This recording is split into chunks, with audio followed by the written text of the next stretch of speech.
मुस्कान का केस हो गया, अभी आपने सुना होगा, मेरठ में सबने सुना।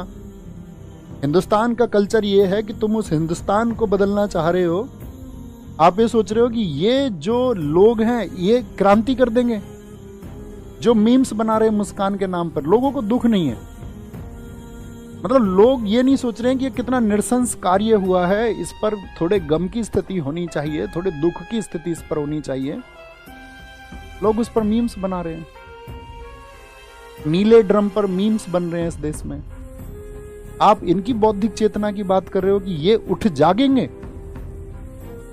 स्वामी विवेकानंद जी इस वर्ग के लिए बात कर रहे थे कि उठो जागो और जब तक अपने लक्ष्य तक ना पहुंचो तब तक मत रुको। आपको लगता है ये वर्ग जो इस बात पर हंस रहा है, इस बात पर बनी वीडियोस और मीम्स को वो दबा के शेयर कर रहा है, जिस पर इनकी प्रतिक्रिया जो है वो हास्यात्मक है, हंसने की है कि या ये वर्ग कभी क्रांति कर पाएगा?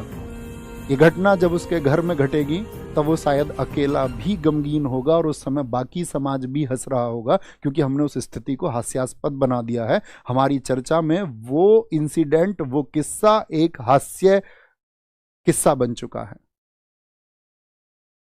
उस पर विचारने तो कोई तैयार नहीं है कि ये कितने दुख की घटना है। जब आपके घर में ये घटित होगी तब क्या होगा? और फिर इतने बड़े विचारक आ जाते हैं कि किसी एक स्त्री के गलत कृत्य से पूरी स्त्री जाति को प्रश्न चिन्ह लगा देते हैं। पर वो ये भी नहीं सोचते हमारी माता भी इसी में आती है, हमारी बहनें भी, हमारी भाभी भी इसी में आती हैं। तो आप उस समाज में क्रांति और चेतना की बात कर रहे हैं कि ये जाग उठेगा। आचार्य प्रशांत लगातार बोल रहे हैं कि ये वर्ग जो है जाग उठेगा। मैं ये कहता हूं कोई नहीं जागेगा। मनुष्य सिर्फ और सिर्फ अपने पतन की ओर जाएगा, ये निश्चित है। कोई नहीं जाग सकता, और जागेगा तो वो अपना निजी हित या अपना निजी जीवन संवार पाए, वो बहुत कम लोग होंगे। कितने, मतलब मैं कहूं, जे कृष्णमूर्ति कहते कहते चले गए, ओशो कहते कहते चले गए, कितने सोशल रिफॉर्मर्स, ज्योतिबा फुले जी कहते कहते चले गए। इस देश की आर्थिक तरक्की तब होगी जब तुम इस देश में जाति पाति जैसी चीजों को बंद कर दोगे। कितने रिफॉर्मर्स ने कहा, किसी ने अप्लाई किया?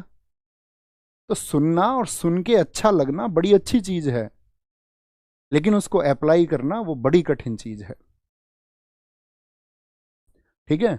अब बहुत सारे लोग बोले, एक बच्चा बोले कि भैया इसके लिए शिक्षा बहुत जरूरी है। तुम देखो ना शिक्षितों को, कैसे शिक्षित हैं। शिक्षितों को ही देख लो तुम। एक अनपढ़ आदमी वो रील्स बनाता है क्या? वो मीम्स बनाने जानता है क्या? अनपढ़, कुछ ना कुछ तो शिक्षा रही होगी, तभी उसमें शामिल है। दोस्त, बड़े विचारने की बात है, ध्यान देना। अब यहां देखो, इब्राहिम